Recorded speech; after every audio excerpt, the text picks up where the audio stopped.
C'est ce que j'espère. Et alors que Lénie et Jade jouent tranquillement et sans écran, Super Nanny ne compte pas en rester là avec Audrey.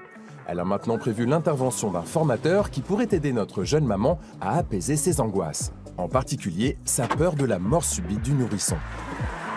C'est terrible pour une maman de vivre tout le temps avec cette espèce d'épée de Damoclès. Donc je fais appel justement à un intervenant, un professionnel d'un centre de formation de secourisme qui va lui parler du secourisme sur les bébés. Parce qu'il y a des gestes qui peuvent sauver. Ça va la réconforter. Bonjour. Bonjour. Merci d'être venu. Avec plaisir. Je vous présente Thomas. Enchantée. Il est formateur de secourisme. Voici Audrey et Malo. Enchanté.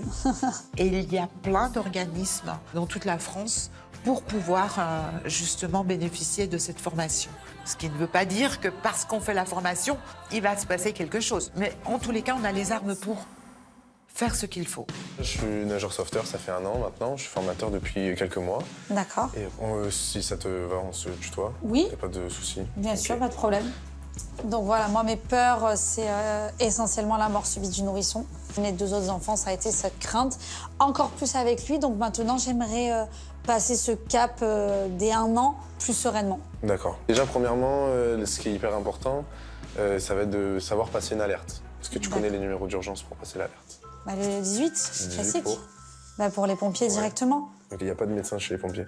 Les médecins, c'est le SAMU. D'accord. D'accord. On appellera le 15 en cas d'urgence vitale directe. C'est pour avoir un avis médical. Et en fonction, ils envoient ou non une ambulance. D'accord. D'accord, oui. Voilà, c'est ça le rôle du 15. Ensuite, tu sais quel service il faut appeler. Est-ce que tu sais ce qu'il faut dire au téléphone? Le nom, le prénom, l'âge, la commune, l'adresse. L'adresse peut-être en Très premier. important, l'adresse. D'accord. Donc, si on fait dans l'ordre, qui je suis, moi, qui appelle, où je suis, qu'est-ce qui se passe et de quoi j'ai besoin. D'accord. OK? Et je me suis dit, mais pourquoi j'ai pas pensé avant? Pourquoi j'ai pas pris l'initiative d'être formée là-dessus? Et peut-être que je serais plus rassurée, plus sereine, plus apaisée.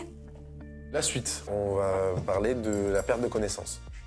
OK? D'accord. Donc là, je vais prendre mon bébé. Mon bébé est inconscient.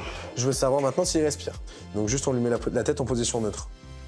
Et je vais regarder s'il respire. OK. Il respire. Je le prends dans mes bras. De bien savoir maîtriser au moins les gestes de premier secours en attendant d'avoir les intervenants, oui, ça me rassure. Et là, Regarde la tête. Où elle est. Hop. Pardon. Viens mettre la tête Ouais. en position neutre. ok. Et un bébé, c'est tellement fragile qu'on a toujours peur de faire les mauvais gestes en leur faisant encore plus de mal. Il m'a montré les gestes, je suis rassurée. C'est important, c'est tout ce que je voulais savoir. 8, 9, 10, 11, 12, 13, 14, 15. Et je réitère le mouvement. Très bien. Moi, je ressors de ce moment peut-être encore plus rassurée que qu'Audrey parce que je me dis, là, elle est armée. Bon, en tous les cas, merci beaucoup, Mais avec Thomas, plaisir. d'être venu. Merci. C'était important. Il n'y a pas de souci. Voilà, j'ai une journée qui se déroule merveilleusement bien, si je puis dire. Je sens une maman pleine de force, mais de manière positive. Así es la vida. Et quand on positive, tout devient plus facile. Sous la supervision de Super Nanny,